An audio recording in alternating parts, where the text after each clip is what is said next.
Hi everyone, I'm Cherie Criswell, independent designer for Couture.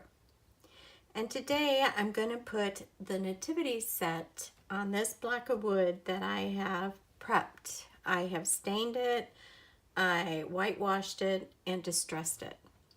And then I put a light coat of clear wax, or it's a natural color.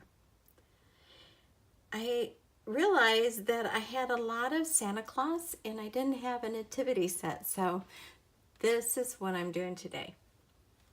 Thanks for watching, guys. Here comes the video.